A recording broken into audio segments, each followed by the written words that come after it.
आप सभी का आपके अपने चैनल गुरुकुल कोचिंग संस्थान में स्वागत है। चलिए 2018 के भर्ती में पूछे गए एसएससी जीडी के कुछ प्रश्नों को देखते हैं, जो कि एकदम पेपर के ही प्रश्न हैं। जैसा कि स्क्रीन पर आपको दिख रहा होगा, पहला प्रश्न, चार मीनार कहाँ स्थित है। विकल्प आपको दिए गए हैं, चार विकल्प। पहला दिया गया सिकंदराबाद, दूसरा दिया गया हैदराबाद, तीसरा आपको दिया गया मुंबई और चौथा दिया गया पणजी। तो चलिए उत्तर बताइएगा कि आपकी चार मीनार कहाँ पर स्थित है। तो इसका आंसर हो जाएगा हैदराबाद, यानी आपकी जो चार मीनार है हैदराबाद में स्थित है। चार मीनार से जुड़े हुए कुछ और तथ्य देखिएगा। जैसे अगर आपसे पूछ लिया जाए चार मीनार किसने बनवाया था, तो याद रखिएगा कुतुब शाही वंश। कौन सा वंश? कुतुब शाही वंश के पांचवें शासक मोहम्मद कुली कुतुब शाह ने, फिर से बार सुनिएगा, कुतुब शाही के पांचवें शासक मोहम्मद कुली कुतुब शाह ने इसका निर्माण करवाया था। चलिए और कुछ देखते हैं। जैसे पूछ लिया जाए आपसे ताजमहल कहाँ पर स्थित है, तो आप सबको पता होगा आगरा में स्थित है। पूछा जाए किसने बनवाया था, तो शाहजहाँ ने बनवाया था। अगर आपसे पूछ लिया जाए कुतुब मीनार कहाँ पर स्थित है, तो याद रखिएगा दिल्ली में स्थित है। पूछा जाए किसने बनवाया था, तो कुतुबुद्दीन ऐबक ने बनवाया था। इन्होंने इसका निर्माण शुरू कराया था, जबकि पूरा करवाया था इल्तुतमिश, जो कि इनके उत्तराधिकारी थे या कह सकते हैं इनके दामाद थे। और कुतुबुद्दीन ऐबक से एक प्रश्न बनेगा कि गुलाम वंश के संस्थापक कौन थे, तो आपके कुतुबुद्दीन ऐबक थे। आगरा का किला पूछा जाए कहाँ पर है, तो नाम से ही जाहिर आगरा का किला तो आगरा में है। बनवाया किसने था अगर पूछा जाए, तो अकबर ने बनवाया था। एलोरा की गुफाएं कहाँ पर हैं, औरंगाबाद। किसने बनवाया था, तो राष्ट्रकूट के शासकों ने बनवाया था। एक बार रिपीट कर रहे हैं, सुनिएगा। एलोरा की गुफा कहाँ पर है, औरंगाबाद महाराष्ट्र में। किसने बनवाया था, तो राष्ट्रकूट के शासकों ने बनाया था। चलिए अगला प्रश्न देखते हैं। अगला प्रश्न आपको दिया गया है, निम्न में से कौन परिसंचरण प्रणाली का हिस्सा नहीं है। एक बार फिर सुनिएगा क्वेश्चन क्या कह रहा है, निम्न में से कौन परिसंचरण प्रणाली का हिस्सा नहीं है। कोशिकाएं, धमनियाँ, तिल्ली या सिराएं। तो उत्तर दीजिएगा अपना। तो इसका सही उत्तर हो जाएगा आपका तिल्ली। अब सुनिएगा, इससे भी कुछ प्रश्न सुनिएगा। जैसा कि आपसे पूछा जाए कोशिका का पावर हाउस, तो कोशिका का पावर हाउस किसे कहते हैं, माइटोकॉन्ड्रिया को। किसको कहा जाएगा, माइटोकॉन्ड्रिया। पूछ लिया कोशिका की आत्महत्या की थैली किसे कहते हैं, तो लाइसोसोम। कैसे कहेंगे, लाइसोसोम। फिर सुनिएगा एक बार क्वेश्चन को, कोशिका की अगर पूछा जाए कोशिका का पावर हाउस किसे कहते हैं, तो माइटोकॉन्ड्रिया आपका जवाब होगा। जबकि कहा जाए कोशिका की आत्महत्या की थैली किसे कहा जाता है, तो लाइसोसोम। जबकि प्रोटीन का निर्माण कहाँ पर होता है, तो राइबोसोम। एक होता है राइसोसोम, दूसरा हो जाएगा आपका राइबोसोम। राइसोसोम कौन है, तो कोशिका की आत्महत्या की थैली कहते हैं लाइसोसोम को, और जबकि राइबोसोम को कहते हैं प्रोटीन का निर्माण होता है यहाँ पर। अगला यहाँ से प्रश्न सुनिएगा, पूछा जाए धमनी। जैसा कि आपको दिख रहा हो धमनी और कोशिका, तो धमनी क्या होती है, धमनियों में से आपका शुद्ध रक्त होकर बहता है। अगर पूछा जाए धमनी और सिरा में अंतर क्या होता है, तो धमनी से होकर के शुद्ध रक्त बहता है, जबकि सिराओं से अशुद्ध रक्त बहता है। एकमात्र पल्मोनरी सिरा होता है आपका, जिसमें आपका शुद्ध रक्त बहता है। या पद के रूप में इसको याद रखिएगा, पल्मोनरी सिरा। जबकि बाकी सिराओं में अशुद्ध रक्त बहता है, जबकि एकमात्र ऐसा सिरा है जिसका नाम पड़ता है आपका पल्मोनरी सिरा, उसमें शुद्ध रक्त बहता है। उसी प्रकार से सभी धमनियों में शुद्ध रक्त बहता है, लेकिन एक ऐसी ही इसी प्रकार की एक धमनी है जिसका नाम है पल्मोनरी धमनी, इसमें से होकर अशुद्ध रक्त बहता है। और प्लीहा की थोड़ी चर्चा कर ले, तो प्लीहा है जिसको हम तिल्ली कहते हैं, अंग्रेजी हम स्प्लीन कहते हैं। यहाँ इसी को कहते हैं आरबीसी की कब्रगाह। आप सबको पता होगा आरबीसी यानी कि रेड ब्लड सेल्स, लाल रुधिर कणिकाएँ, इनका अंतिम संस्कार कह सकते हैं, या अंतिम रूप से जो ये समाप्त होती हैं जाकर के तिल्ली यानी स्प्लीन, या फिर कह सकते हैं प्लीहा में समाप्त होती हैं। ठीक है ना, इस चीज़ को थोड़ा सा याद रखिएगा। चलिए अगला प्रश्न देखते हैं। जैसा कि आपको अगला प्रश्न दिया गया है, भारत के निम्नलिखित इस्पात संयंत्रों में से कौन सा सार्वजनिक क्षेत्र के अंतर्गत नहीं आता है। ऑप्शन आपको दिए गए हैं, भिलाई इस्पात संयंत्र, राउरकेला इस्पात संयंत्र, दुर्गापुर इस्पात संयंत्र, टिस्को। तो आप सबको पता होगा भिलाई, राउरकेला और दुर्गापुर, ये सभी क्या हैं, ये सभी सार्वजनिक क्षेत्र के हैं। जबकि टिस्को क्या है आपकी, इसका फुल फॉर्म पड़ता है TISCO, Tata iron and steel company. तो ये आपका क्या हो जाएगा, ये हो जाएगा आपका प्राइवेट, या ऐसे कह सकते हैं कि यह सार्वजनिक क्षेत्र की नहीं है। थोड़ी चर्चा कर लेते हैं इससे संबंधित कुछ प्रश्नों को। अगर पूछा जाए आपसे भिलाई इस्पात संयंत्र कहाँ पर पड़ता है, तो आपका जवाब होगा छत्तीसगढ़। पूछा जाए किसकी सहायता से इसको स्थापित किया गया था, तो आपका जवाब होगा रूस। फिर सुनिएगा एक बार, भिलाई स्टील प्लांट कहाँ पर है, रूस छत्तीसगढ़ में है। किसकी सहायता से इसको बनाया गया था, ये लगवाया गया था, तो रूस देश था, उसकी सहायता से इसको लगवाया गया था। अगर पूछा जाए आपसे, एक दिख रहा होगा राउरकेला, अगर पूछा जाए राउरकेला इस्पात संयंत्र कहाँ पर है, तो आपका जवाब आएगा इसका राउरकेला आपको पड़ेगा उड़ीसा में। जबकि पूछा जाए किस देश की सहायता से इसको स्थापित किया गया था, तो जर्मनी, याद रखिएगा जर्मनी। दुर्गापुर इस्पात संयंत्र पूछा जाए तो ये आपका पड़ता है पश्चिम बंगाल में। किसकी सहायता से इसको लगवाया गया था? तो ब्रिटेन की सहायता से, याद रखिएगा। जबकि टिस्को की चर्चा कर ले तो टिस्को आपका झारखंड जमशेदपुर में पड़ता है। और इसकी थोड़ी चर्चा कर लेते हैं। तो ये प्राइवेट कंपनी है, तो ये आपकी सार्वजनिक क्षेत्र की नहीं है। एक और याद रखिएगा, बोकारो स्टील प्लांट, जो कि कहाँ पड़ता है आपका? ये पड़ेगा झारखंड में। इसको भी रूस की सहायता से ही लगवाया गया था। चलिए अगला प्रश्न देखते हैं। अगला प्रश्न आपको दिया गया है, भारतीय रिजर्व बैंक के गवर्नर कौन थे जिन्होंने अपना त्यागपत्र सौंप दिया था? एक बार क्वेश्चन को ध्यान से देखिएगा, भारतीय रिजर्व बैंक के गवर्नर कौन थे जिन्होंने अपना त्यागपत्र सौंप दिया था? विकल्प आपको दिए गए हैं, पी चिदम्बरम, नरेंद्र मोदी, डॉक्टर मनमोहन सिंह, उर्जित पटेल। तो आपका उत्तर हो जाएगा उर्जित पटेल। इन्होंने ही 2019 में अपना जो है त्यागपत्र सौंप दिया था। तो आपका आंसर हो जाएगा उर्जित पटेल। चलिए इस प्रश्न से जुड़ी हुई कुछ और जानकारी प्राप्त करते हैं। जैसे अगर आपसे पूछा जाए आरबीआई यानी कि रिजर्व बैंक ऑफ इंडिया की स्थापना कब हुई थी? तो अधिनियम था 1934 का, और जबकि स्थापना हुई थी उसके 1 वर्ष बाद यानी कि 1935 में। शुरू में इसका हेडक्वार्टर जो था, कह सकते हैं कि इसका जो मुख्यालय था वो था आपका कोलकाता में, जबकि 2 वर्ष पश्चात यानी कि 1937 में इसके मुख्यालय को मुंबई कर दिया गया।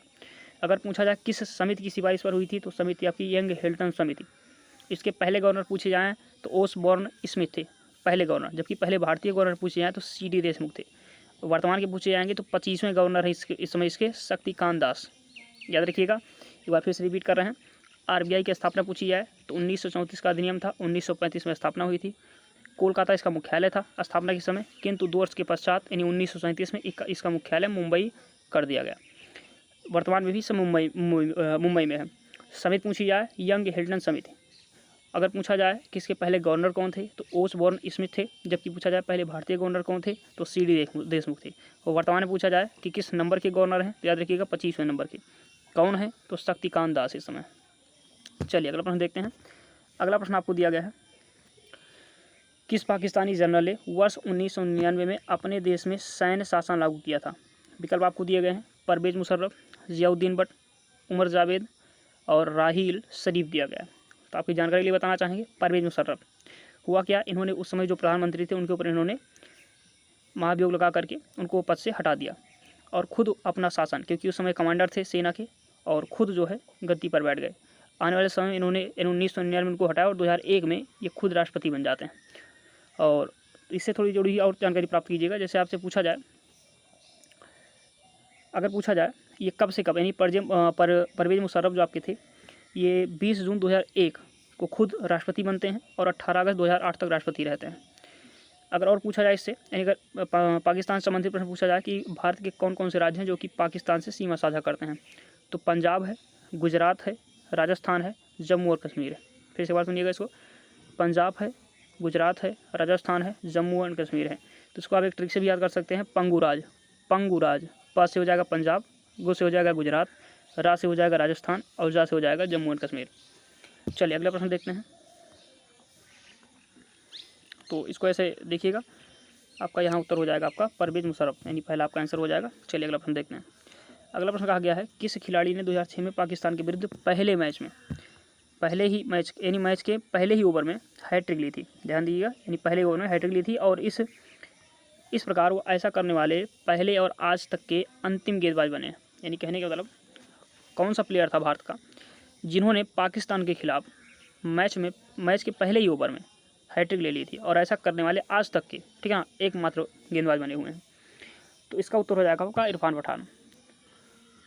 आंसर हो जाएगा आपका इरफान पठान। यानी इन्होंने 2006 में एक टेस्ट मैच था, उसके पहले ओवर में इन्होंने 3 विकेट लिए थे। शुरू की 3 गेंदों पर, यानी शुरू की 3 गेंदों पर रन नहीं मिला था, उसकी अगली 3 गेंदों पर इनको 3 विकेट प्राप्त हुए थे। चलिए इससे थोड़ी जुड़ी हुई कुछ चर्चा करते हैं, इस प्रश्न से जुड़ी हुई।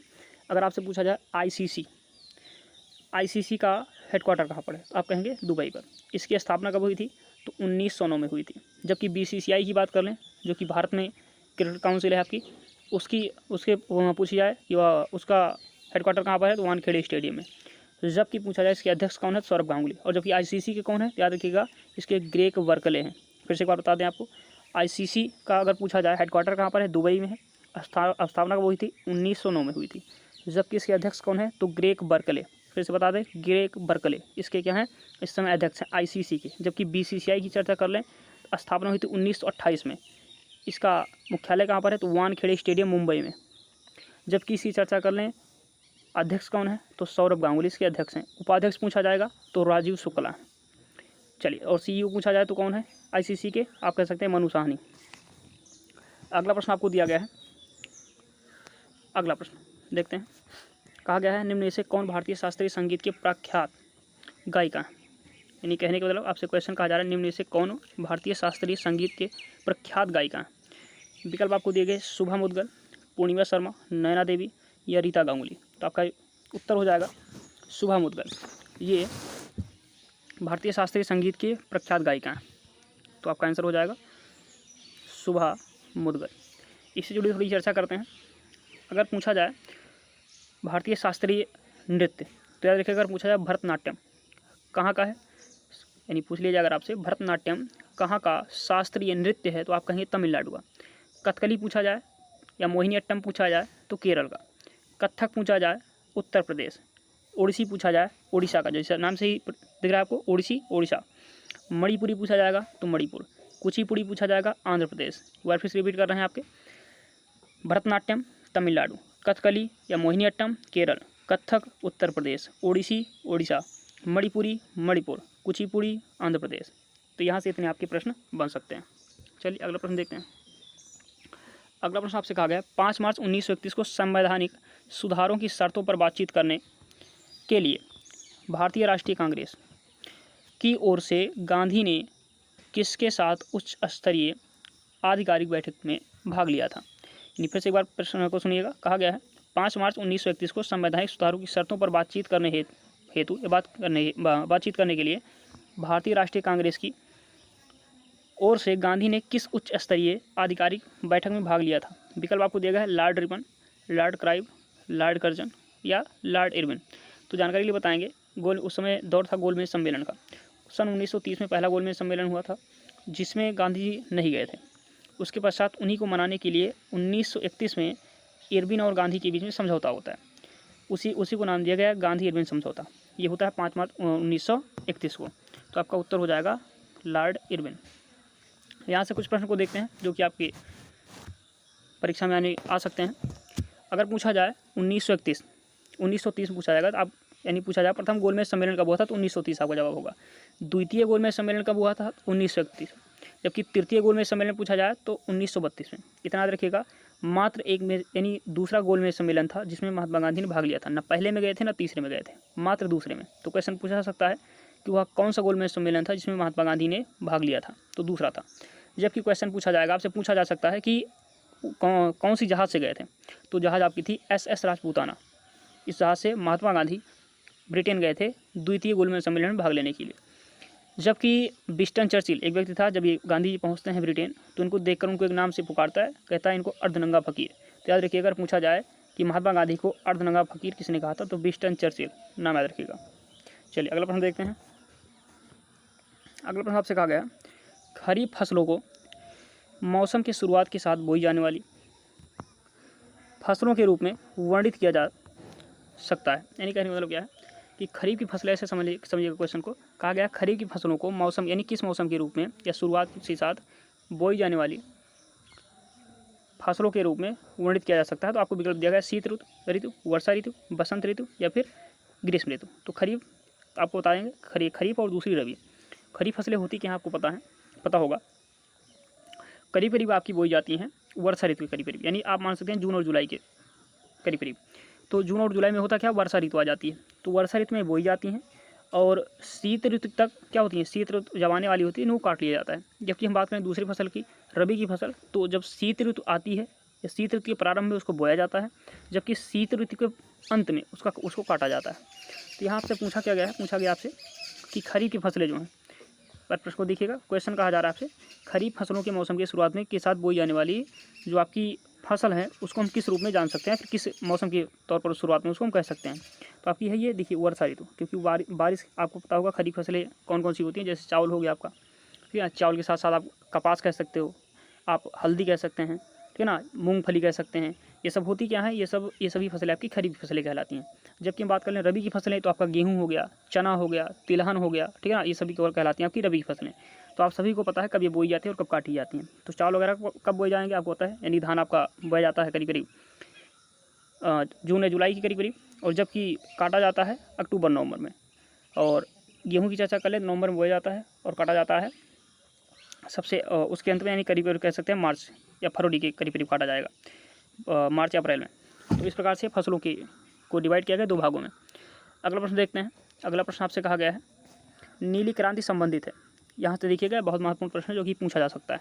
नीली क्रांति, प्रश्न कह रहा है नीली क्रांति संबंधित है। आपको विकल्प दिए गए हैं कृषि से, नील उत्पादन, जूट उत्पादन, मत्स्य उत्पादन। विकल्प सुनिएगा, यानी कहा गया नीली क्रांति। आपको पता होगा नीली क्रांति संबंधित से मत्स्य उत्पादन से, क्योंकि पानी का कलर कैसा माना जाता है, नीला माना जाता है। आपको पता होगा जब आसमान से पृथ्वी दिखाई जाती है, ऊपर से पृथ्वी को दिखाते हैं तो उसको क्या कहते हैं, यानी उसको ब्लू दिखाते हैं, नीला दिखाते हैं। जबकि आपको पता होगा पृथ्वी को इसी पानी की उपस्थिति के कारण नीला ग्रह भी कहते हैं। तो आपका उत्तर क्या आ जाएगा इसमें से, आपका हो जाएगा मत्स्य उत्पादन। और भी प्रश्न देखेंगे क्रांतियों से संबंधित। जैसे अगर आपसे कहा जाए हरित क्रांति, तो खाद्यान्न से संबंधित है। याद रखिएगा, खाद्यान्न मतलब जैसे मुख्य तौर पर गेहूँ और आप कुछ हद तक आप चावल भी कह सकते हो, धान भी कह सकते हो, लेकिन मुख्य तौर पर हरित क्रांति आपकी खाद्यान्न की गेहूँ से संबंधित थी। अगर हरित क्रांति के पूछे जाए जनक कौन है भारत में, तो आपके हैं स्वामीनाथन। कौन रहेंगे हरित क्रांति के जनक आपके भारत में, स्वामीनाथन। जबकि पूछा जाए विश्व लेवल पर या फिर वर्ल्ड लेवल पर पूछा जाए तो आपका हो जाएगा आपके हो जाएंगे नॉर्मन बोरलॉग। अगर पूछा जाए श्वेत क्रांति किससे संबंधित है, तो दुग्ध उत्पादन से संबंधित है। याद रखिएगा, श्वेत क्रांति दुग्ध उत्पादन से संबंधित है। अगर इसके जनक पूछे जाएंगे तो आपके हो जाएंगे वर्गीज कुरियन। भूरी क्रांति पूछी जाएगी तो आपकी उर्वरक या कह सकते हो खाद वगैरह संबंधित है। रजत क्रांति पूछी जाए तो अंडा से संबंधित है, या अंडे के उत्पादन संबंधित है। पीली क्रांति पूछी जाए तिलहन उत्पादन से संबंधित है। कृष्ण क्रांति पूछी जाएगी तो बायोडीजल से संबंधित है। लाल क्रांति पूछी जाए तो टमाटर या मांस उत्पादन से संबंधित है। अमृत क्रांति पूछी जाए तो नदी जोड़ो परियोजना से संबंधित है। गोल क्रांति पूछी जाए तो आलू से संबंधित है, आलू उत्पादन से संबंधित है। एक बार फिर सुनिएगा, आपसे क्वेश्चन कह रहा था कि नीली क्रांति संबंधित है, तो आपका जवाब था, आपका आंसर हो जाएगा मत्स्य उत्पादन। लेकिन इससे जुड़े हुए और भी प्रश्नों को देखिएगा। हरित क्रांति पूछी जाएगी तो आप कहेंगे खाद्यान्न, या आप कह सकते हैं गेहूँ, या आप कह सकते हैं चावल। और इसके अगर जनक भारत में पूछे जाएंगे तो MS स्वामीनाथन कह सकते हैं आप। विश्व लेवल पर पूछा जाएगा, वर्ल्ड लेवल पर, तो आपका हो जाएगा नॉर्मन बोरलॉग, इसके जनक हैं। श्वेत क्रांति की चर्चा कर लें तो ये दुग्ध उत्पादन से संबंधित है, इसके जनक पूछे जाएंगे तो वर्गीज कुरियन। भूरी क्रांति पूछी जाएगी तो ये आपकी उर्वरक उत्पादन से संबंधित है। रजत क्रांति पूछी जाएगी तो अंडा उत्पादन से संबंधित है। पीली क्रांति पूछी जाए तो तिलहन उत्पादन संबंधित है। कृष्ण क्रांति पूछी जाए तो बायोडीजल से, यानी बायोडीजल के उत्पादन से संबंधित है। लाल क्रांति टमाटर या मांस, ध्यान रखिएगा दोनों टमाटर से संबंधित है और मांस से भी संबंधित है। अमृत क्रांति पूछी जाए तो नदी जोड़ो परियोजना से संबंधित है। जबकि गोल क्रांति पूछी जाएगी तो आलू उत्पादन से संबंधित है। चलिए अगला प्रश्न देखते हैं। कहा गया बनारस हिंदू विश्वविद्यालय की स्थापना किसने की। विकल्प आपको दिया गया है सर सैयद मोहम्मद, पंडित मदन मोहन मालवीय, जवाहरलाल नेहरू, बाल गंगाधर तिलक। ठीक है ना। तो आपका उत्तर क्या हो जाएगा, आप सबको पता है बनारस हिंदू विश्वविद्यालय की स्थापना किसने की, तो पंडित मदन मोहन मालवीय ने की थी। जबकि अगर पूछा जाए बाल गंगाधर तिलक, इनसे जुड़ी तो आपको पता होगा होम रूल लीग की स्थापना बाल गंगाधर तिलक और एनी बेसेंट ने कब किया था, 1916 में। फिर से बता दें आपको, बाल गंगाधर तिलक और एनी बेसेंट ने होम रूल लीग की स्थापना की थी। चलिए अगला प्रश्न देखते हैं। कहा गया एजी एक महंगी नर्म सफ़ेद और चमकदार धातु है जिसे कहा गया आमतौर पर जाना जाता है, किस रूप में जानते हैं। चांदी कहते हैं जी को, या एल्युमिनियम कहते हैं, या पारा कहते हैं, या निकल कहते हैं। तो आप सबको पता होगा, या नहीं पता है तो सुनिएगा, ऐसे एजी है ना, इसको कहते हैं चांदी। अगर आ जाए आपका AU, तो AU को कहते हैं गोल्ड। जबकि आपका एल्युमिनियम AL से दिखाया जाता है, पारा आपका दिखाया जाता है HG से, और आपका निकल दिखाया जाता है NI से। तो फिर से एक बार सुनिएगा, चांदी की चर्चा कर लें। AG से दिखाया जाता है, एक महंगी नर्म सफ़ेद और चमकदार धातु होती है। आप सबको पता होगा चांदी कैसी होती है। और जबकि पूछा जाए कि एल्युमिनियम को किससे लिखते हैं, तो एल्युमिनियम को लिखते हैं हम AL से। ध्यान रखिएगा, एल्युमिनियम को पूछा जाएगा लिखेंगे हम AL से। और जबकि पूछा जाए पारा को, तो पारा को हम लिखते हैं HG से। ध्यान रखिएगा, लिखेंगे HG से। जबकि पूछा जाए आपसे निकिल, तो इसको लिखते हैं NI से। किससे लिखेंगे, NI से। और जबकि पूछा जाए आपसे, अभी बताएगा आपको गोल्ड यानी सोना पूछा जाए तो आपका हो जाएगा AU। तो ये थोड़ा संकेत याद रखिएगा फिर से। और अगर पूछा जाए कि ऐसी कौन सी धातु है जो कि कमरे के तापमान पर या रूम टेम्परेचर पर द्रव अवस्था में रहती है, तो आपका आंसर हो जाएगा पारा। यही यानी इसको मरकरी यानी पारा कह सकते हो। जबकि पूछा जाए अधातु कौन सी है, ध्यान रखिएगा, धातु अगर पूछा जाएगा तो आपका मरकरी या पारा कह सकते हो। अगर धातु पूछा जाए अधातु पूछा जाएगा तो आपका ब्रोमीन क्या हो जाएगा, ब्रोमीन हो जाएगा। चलिए अगले प्रश्न को देखते हैं। अगला प्रश्न आपको दिया गया है सोडियम हाइड्रोक्साइड यानी NaOH, ठीक है ना, इसका केमिकल फार्मूला है NaOH का उपयोग किसके लिए नहीं करते हैं, मतलब उपयोग के लिए नहीं किया जाता, किस चीज़ के लिए नहीं करते हैं? साबुन बनाने में, अखबार बनाने में, अचार परिरक्षित करने में, धातुओं की चिकनाई हटाने में। तो आपकी जानकारी के लिए बताना चाहेंगे। साबुन बनाया जाता है सोडियम हाइड्रोक्साइड से क्योंकि क्षारीय होता है, और अखबार भी बनाया जा सकता है इससे, यानी उसको बनाने में भी इसका उपयोग किया जाता है।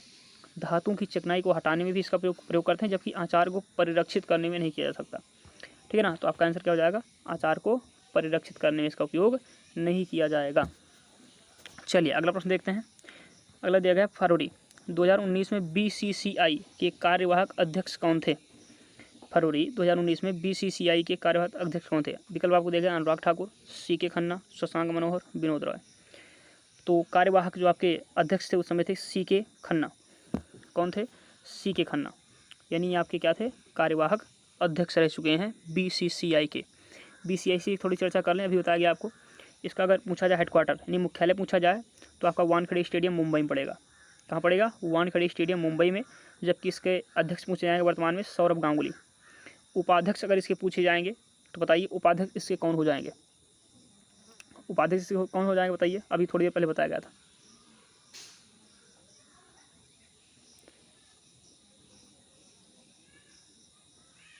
चलिए बताइए क्या हो जाएगा। तो इसको हो जाएंगे राजीव शुक्ला। अगला प्रश्न देखते हैं।